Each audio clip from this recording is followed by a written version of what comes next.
అందరికీ నమస్కారం. ఇవాళ మనతో పాటు ప్రముఖ ఆధ్యాత్మికవేత్త, ఆస్ట్రాలజర్ బ్రహ్మశ్రీ సుభాష్ శర్మ గారు మనతో ఉన్నారు. గురుగారితో మాట్లాడదాం. గురుగారు నమస్కారం. శ్రీమాత్రేనమండి. గురుగారు, దోష నివారణ అనేది ప్రతి ఒక్కరి జీవితంలో ఎంతో అవసరం. దోషాలు లేకపోతేనే మన జీవితం అనేది ఆనందంగా ఉంటుంది. చాలా మంది నాగదోషంతో, కాలసర్ప దోషంతో, అలాగే కొంతమంది వివాహాలు కాని వారు ఉంటారు. ఏ పని చేసినా కూడా పీస్ ఆఫ్ మైండ్ ఉండదు, ఎప్పుడూ కూడా డిప్రెషన్ లో ఉంటూ ఉంటారు. మరి అటువంటి వారికి ఏదన్నా పరిష్కార మార్గం తెలపండి. తప్పకుండా తెలియజేస్తారని ముందుగా ప్రేక్షకులందరికీ శ్రీమాత్రే నమ, శ్రీ గురుభ్యో నమ. నమస్తే అస్తు మహామాయే శ్రీపీఠే సురపూజితే శంఖచక్ర గదాహస్తై మహాలక్ష్మీ నమోస్తు. జాతకంలో మీరు అన్నట్టుగా కాలసర్ప దోషం అనేటటువంటిది చాలా మంది పీడించుకొని ఎన్నో రకాలుగా కష్టాలు, నష్టాలు, దుఃఖాలు చేసేటటువంటి విధానం కాలసర్ప దోషానికి ఉన్నటువంటి విధానం. ఎందుకంటే కాలసర్ప దోషం ఉంటే ముఖ్యంగా జాతకంలో వివాహం కాకపోవడం, సంతానం ఆలస్యంగా కావడం, లేదా అసలు సంతాన భాగ్యమే కలగకపోవడం, లేదు అనంటే గనక మొదటి వివాహం విడిపోయి రెండో వివాహం చేసుకునేటటువంటి దౌర్భాగ్య స్థితి ఏర్పడటం, అలాగే సంపాదించిన డబ్బు నిలవ ఉండకపోవడము, లేదు సంపాదించినంత వృధా ఖర్చులు కావడము, లేదు బయట శత్రువులను పెంచేటటువంటి అవకాశం, ఇవన్నీ కూడా కాల సర్పదోషం వల్ల కలుగుతాయి. కాల సర్పదోషం ఎలా తెలుసుకోవాలంటే గురుగారు, ఎప్పుడైనా కూడా మన జాతక చక్రం అనే లగ్న కుండలి ఉంటుంది. లగ్న కుండల్లో రాహు కేతు మధ్య మిగతా గ్రహాలన్నీ కూడా బంధించబడి ఉంటే దాన్ని కాలసర్ప దోషము అంటాం. దీంట్లో మళ్ళీ రెండు రకాల కాలసర్ప దోషాలు, సవ్య కాలసర్ప దోషం, అపసవ్య కాలసర్ప దోషం. రాహు నుంచి కేతువు మధ్యలో మిగతా గ్రహాలు బంధించబడి ఉంటే దాన్ని సవ్య కాలసర్ప దోషం అంటాం. అదే కేతువు నుంచి రాహు మధ్యలో గ్రహాలన్నీ బంధించబడి ఉంటే దాన్ని అపసవ్య కాలసర్ప దోషం అంటారు. ఈ కాలసర్ప దోష నివారణ అనేక రకాలుగా సూచించడం జరిగింది. ఈ కాలసర్ప దోషం ఉండడం వల్ల ముఖ్యంగా జీవితంలో వచ్చే ఇబ్బందులు 4 అయితే కంపల్సరీగా వస్తాయి. 1, వివాహము ఆలస్యమైపోవడం లేదా వివాహం కాకపోవడం. 2, సంతానం కలగకపోవడం లేదా సంతానం కలిగిన ఏదైనా అబ్నార్మల్ గా ఇబ్బందులు రావడము. అలాగే జీవితంలో డబ్బు కొరత ఏర్పడము. అలాగే జీవితంలో శత్రువుల బాధ, శత్రువుల పీడ విపరీతంగా పెరిగిపోవడం. ఈ 4 అయితే తప్పనిసరిగా ఆ కాలసర్ప దోష జాతకులు వస్తుంటుంది. అది కాలక్రమేణా ఏ రూపంలో ఏ రకంగా వస్తుంది అనేటటువంటిది వాడు చేసుకున్నటువంటి కర్మానుసారంగానే చెప్పడం జరుగుతుంది కాలక్రమంలో. కాబట్టి ఈ 4 సమస్యలు అనేది నాకు ఏం సమస్య లేదండి, నాకు అన్ని బాగానే ఉన్నాయి, నాకు ఇప్పుడు ఆ సమస్య ఎప్పుడు ఎలా నెత్తి మీద తుదిబండలా పడుతుందో ఎవరు కూడా గ్రహించలేరు. ఎందుకంటే వాడు చేసుకున్నటువంటి కర్మానుసారం వాడిని ఎప్పుడు ఏ రకంగా లొంగ తీసుకుంటుంది అనేటట్టు జాతకంలో లగ్న కుండల్లో బేస్ అయి ఉంటుంది. మళ్ళీ అది దశ అంతర్దశలు వచ్చేసరికి దాని యొక్క ప్రభావం అనేటటువంటిది పెరుగుతుంది, కొన్నిసార్లు తగ్గుతుంది. తగ్గుతున్నప్పుడు ఆ మనిషికి ఆ ప్రభావం విలువ తెలియదు. ఎప్పుడైతే పెరిగిందో అప్పుడు ఆ ప్రభావం విలువ తెలుస్తుంది. అంటే ఎలా అంటే కష్టం వచ్చినప్పుడే భగవంతుడు ఎలా గుర్తుకొస్తాడో మనిషికి, సుఖాల్లో ఉన్నప్పుడు ఆనందంగా ఉన్నప్పుడు భగవంతుడు గుర్తుకు రాడు. అదే సమయంలో కాలసర్ప దోషం అనేటటువంటి ఈ రకంగా సంక్రమిస్తుంది. ముఖ్యంగా కాలసర్ప దోషం ఉంటే గనక గోదావరి నదీ తీర క్షేత్రమునందు కాలసర్ప దోష పరిహారం చేసుకోవడం ఒక పద్ధతి, నాగప్రతిష్ఠ చేయడం ఒక పద్ధతి, అలాగే సర్పబలి చేయడం ఒక పద్ధతి. ఇవి అనేక రకాలుగా వాళ్ళ యొక్క జాతకాన్ని బట్టి ఏం చేస్తే బాగుంటుంది అనేటటువంటిది జాతక విశ్లేషణ ద్వారా చెప్పవచ్చు. అలాగే దీనికి ఎన్నో రకాలైన కృతులు ఉన్నాయి. అయితే సాధారణంగా కాలసర్ప దోషం నుంచి మనకు వీలైనంత వరకు బయటపడాలి, వీలైనంత వరకు దీని నుంచి అధిగమించాలి అని అనుకుంటే గనక ఇదిగో ఈ యొక్క మాల దొరుకుతుంది. ఇది యొక్క గ్రీన్ కలర్ లో ఉన్నటువంటిది, పింక్ కలర్, 2 మిక్స్డ్ అయి ఉన్నటువంటి మాల ఉంటుంది. దీన్ని కేతుమాల అంటాము. ఈ కేతుమాల అనేటటువంటిది ఏదైతే ఉంటుందో ఇది కాలసర్ప దోషం నుండి ప్రొటెక్షన్ చేస్తుంది. ప్రతి మనిషికి కాలసర్ప దోషం ఎవరికైతే ఉంటుందో, నాగదోషం ఎవరికైతే ఉంటుందో వాళ్ళందరికీ కూడా ఇది ఒక ప్రొటెక్షన్ లో, ఒక రక్షణ కవచంలో కాపాడగలుగుతుంది. ఈ యొక్క మాల ఏదైతే ఉంటుందో ఇది పూజ చేసి పూజనీయంగా దీనికి మంత్రానుష్ఠానం చేసి అతనికి ఇవ్వడం జరుగుతుంది. ఇది ఎవరైతే కాలసర్ప దోషం ఉందో, లేదు కాలసర్ప దోషం మాకు తెలియదండి, మా జాతకం మాకు లేదండి అని చాలా మంది అంటుంటారు.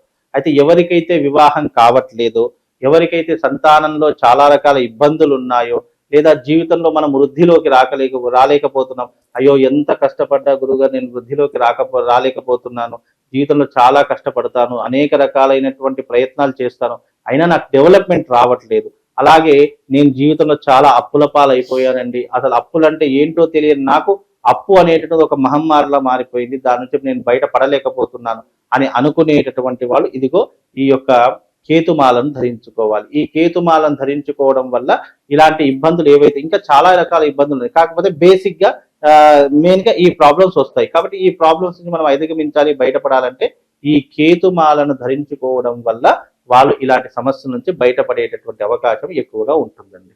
గురుగారు, నాగదోషం కాలసర్ప దోషం గురించి మనం మాట్లాడుకుంటున్నాం. చాలా మందికి కల్లో పావులు కనిపిస్తూ ఉంటాయి. అలా కల్లో పావులు కనిపిస్తే అది దేనికి సంకేతం అంటారు? వాళ్ళకి దోషం ఉన్నట్లా? 100% కళలో ఊరికే పాములు కనిపించిన, అడవి లాంటి ప్రదేశాలు కనిపించిన, చీకటి లాంటి ప్రదేశాలు కనిపించిన, కొండలోయలు, గుట్టలు, అలాగే ఈ యొక్క జలపాతాలు చీకటిగా కనిపించిన, లేదు వన్యమృగాల్లో సంచరి క్రూర మృగాలు ఉంటాయి, పులులు, ఇలాంటివి కనిపించిన వాళ్ళ జాతకంలో కాలసర్ప దోషం ఉంది అని తెలుసుకోవచ్చు. అది స్వప్న శాస్త్రము అని చెప్తూ ఉంటాం. అంటే స్వప్నంలో వచ్చేటటువంటి సంకేతాలను బట్టి వాళ్ళకి ఏ దోషం ఉంది అని చెప్పేటటువంటి శాస్త్రం స్వప్న శాస్త్రము. ఆ స్వప్న శాస్త్రంలో ఇలాంటివి వస్తే వాళ్ళ జాతకంలో కాలసర్ప దోషం ఉంది అని తెలుసుకోవడానికి అవకాశం ఉంది. కాబట్టి మీకు చెడు కళలు, పీడ కళలు పడకుండా ఉండడానికి కూడా ఈ మాల మీకు ఉపయోగపడుతుంది. అలాగే మీరు ఎక్కువగా భయపడుతున్నా, మీరు మానసికంగా స్ట్రాంగ్ గా లేకపోయినా ఇదిగో ఈ మాల ధరించుకోవడం వల్ల మీకు ఒక పాజిటివ్ ఎనర్జీతో పాటు ఒక అద్భుతమైనటువంటి శక్తి మీలో ప్రవేశిస్తుంది. మళ్ళీ ఈ మాల వేసుకోవాలంటే మళ్ళీ దీనికి కూడా ఒక మంత్రం అనేటటువంటి చెప్పడం జరుగుతుంది. కాకపోతే ఎవరైతే మాల తీసుకుంటారో వాళ్లకు రహస్యం, ఎందుకంటే ఇప్పుడు ఈ మాల ధరించుకున్నటువంటి వారికి రహస్య మంత్రాలు ఉంటాయి. కేవలం వాళ్ళు మాత్రమే చేసుకునేటటువంటి మంత్రం, దానిని రహస్య మంత్రము అంటారు. ప్రతి ఒక్కరికి ఆ మంత్రం అనేది వేరే అవుతుంది, వేరేగా వాళ్ళ జాతకాన్ని, వాళ్ళ నక్షత్రాన్ని బట్టి ఈ మాల ఎవరైతే ధరిస్తారో వాళ్ళకు వేరేగా ఉంటుంది. కాబట్టి ఇది ఎవరైతే ఆర్డర్ చేసుకుంటారో వాళ్లకు బై ఫోన్ లో నేను వాళ్ళకు మంత్రం రాసించేటటువంటి మంత్రం చెప్పే ప్రయత్నం చేస్తాను. అలాగే వాళ్ళు రాసుకొని ఎవ్రీడే మళ్ళీ ఆ మంత్రాన్ని ఉదయకాలమునందు జపం చేసుకోవాలి. మళ్ళీ అది కూడా ఇదే మాలతో జపం చేసుకోవాలి. నేను ఏది పడితే అది మాల ధరించుకుంటాను, ఏది పడితే అది దాంతో జపం చేస్తానంటే కాదు. ఇదే మాలతో జపం చేసి ఇదే మాలను మనం మెడలో ధరిస్తే మనకు దీని వల్ల పుణ్యము, పురుషార్థంతో పాటు మనకు ఒక పాజిటివ్ ఎనర్జీ కూడా గెయిన్ అయ్యేటటువంటిది ఈ కేతుమాల. కనుక ఈ కేతుమాల ఎవరైనా ధరించుకోవచ్చు.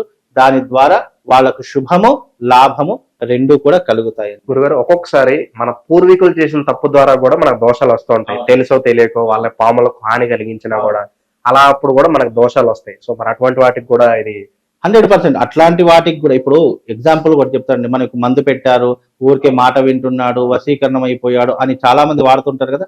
అలాంటి వారు కూడా ఈ మాల ధరించుకోవచ్చు. అలాగే పూర్వజన్మలో చేసినటువంటి కర్మానుసారం పాముల పుట్టలను ధ్వంసం చేసిన, పాములను చంపిన, లేదంటే విషకీటకాలను ఏదైనా మనము కొట్టి చంపిన, స్త్రీని హింసించిన, మనకు ఈ కాలసర్ప దోషం అనేటటువంటి స్త్రీ హత్యాపాతకం, కాలసర్ప దోషం రెండు కూడా సంక్రమిస్తాయి. కాబట్టి వాటి నుంచి బయటపడడానికి ఏదో చిన్న ప్రయత్నంగా ఇదిగో ఈ మాల ధరించుకోవడం వల్ల, మనం నిత్యము మంత్ర సాధన చేసుకోవడం వల్ల కొంతవరకు దీని నుంచి బయటపడేటటువంటి అవకాశము ఇదిగో ఈ మాల ద్వారా కలుగుతుంది. ఇది ధరించుకోవడంతో పాటు మనం ఎప్పుడైతే ఈ మాలను జపం కోసం వినియోగిస్తామో, మనం ఎప్పుడు కూడా నిరంతరము ఒక శక్తిని మనం ఉపాసన చేసి ఒక వస్తువుని మనం చేత్తో పట్టుకుంటామో అది మహాశక్తివంతంగా మారిపోయి మనకు ఒక రక్షణ కవచంలా ఉంటుంది. సైంటిఫిక్ రీజన్ గా కూడా చెప్పాలి అంటే గనక, ఏదైతే మనం నిరంతరం దీని ద్వారా జపం చేస్తున్నామో ఇలా పట్టుకొని, అలా పట్టుకున్నప్పుడు ఏమవుతుంది, మన మంత్ర శబ్దం అనేటటువంటి యూనివర్స్ కి కనెక్ట్ అయ్యి అది యూనివర్స్ ఏం చేస్తుంది, ఈ మాలకు ఒక పాజిటివ్ ఎనర్జీని గెయిన్ చేస్తుంది. అలా పాజిటివ్ ఎనర్జీ గెయిన్ అయినప్పుడు ఈ మాల శక్తివంతంగా మారిపోయి మనకు ఒక రక్షణ కవచంలా కాపాడుతుంది. ఎగ్జాంపుల్ గా చెప్పాలనుకున్న ఒక చిన్న ఎగ్జాంపుల్ చెప్తాను. మనకు పంచభూతాలు ఉన్నాయి. గాలిని ఆపే శక్తి మన దగ్గర లేదు, నీటిని ఆపే శక్తి మన దగ్గర లేదు, అలాగే వెలుతురుని అంటే సూర్యుని ఆపే శక్తి మన దగ్గర లేదు. పంచభూతాలను ఏది కూడా మన ఆపే శక్తి మన దగ్గర లేదు. కానీ ఎగ్జాంపుల్ గా ఒక పంచభూతాల్లో వర్షం ఉంది. ఆ వర్షం ఏదైతే ఉంటుందో ఆ వర్షం పడుతున్నప్పుడు భారీ వర్షాన్ని ఆపే శక్తి మన దగ్గర ఉందా? లేదు. బికాజ్ ఎందుకు, అది మన మీద పడకుండా మనకు ఒక రక్షణ కవచంలో ఒక గొడుగో, ఒక రెయిన్ కోటో, లేదా ఒక కార్ లో కూర్చుండో మనం ఆ వర్షాన్ని మన మీద పడకుండా మనం ప్రొటెక్ట్ చేసుకోగలుగుతాము. అలాగే ఈ మంత్రము ద్వారా, ఈ రక్షణ ద్వారా మనల్ని మనం ప్రొటెక్ట్ చేసుకోవడానికే తప్ప దీనివల్ల నీ వాళ్లకు, కుటుంబ సభ్యులకు అలాంటివి ఉండవు. ఇది మనల్ని మనం రక్షించుకోవడానికి చేసేటటువంటి ఒక చిన్న ప్రయత్నం. ఇది ధరించుకోవడం వల్ల నీకు శుభము, లాభం కలుగుతుంది అనే ఒక నమ్మకం, విశ్వాసంతోనే ఈ మాలను వాళ్ళకు అందించడం జరుగుతుంది. కాబట్టి జాతకంలో శని బాగా లేకపోతే ఇదిగో ఈ మాలను ధరించుకోవచ్చు. అలాగే ఈ మాల ధరించుకోవడం వల్ల జాతకంలో గ్రహ దోషాలు కూడా తొలగిపోతాయి. రాహుకేతు దోషాలు కానివ్వండి, కాలసర్ప దోషాలు కానివ్వండి, ఇదిగో దీని ద్వారా తొలగిపోయేటటువంటి అవకాశం ఉంటుంది. గురుగారు, వివాహం కాని వారికి కూడా ఇది ఉపయోగపడుతుందని చెప్పి మనం మాట్లాడుకున్నాం కదా. సో వివాహం అయిన తర్వాత ఈ మాల ద్వారా చాలా మంది వివాహం అయిన తర్వాత తీసి పడేస్తూ ఉంటారు కదా. ఇన్ కేస్ మన కోరిక తీరిపోయిన తర్వాత మాలను ఏం చేయాలంటారు? ధరించాలా? ఎప్పటికైనా కోరికల కోసం మాల కాదండి, ఇది ఎప్పుడైనా మనల్ని రక్షించేసేటటువంటి మాల. నేను చెప్పే మంత్రం కానీ, ఈ మాల కానీ ఎప్పటికైనా మన రక్షణను అందించేటటువంటిది కాబట్టి కోరిక తీరిపోయింది కదా అని చెప్పి మాలను దూరం పడేయడం అలాంటివి చేయకూడదు. ఇది ఎప్పుడు ఉన్నంత కాలము ఇది మన మెడలో ఉంటే మనకు శుభము లాభం రెండు కూడా కలుగుతాయండి. కాలసర్ప దోషం, నాగదోషం, ఇంకా పెళ్లి కాని వారికి మీరు చెప్పిన మాల ఎంతగానో ఉపయోగపడుతుంది. ధన్యవాదాలు. శ్రీమాన్.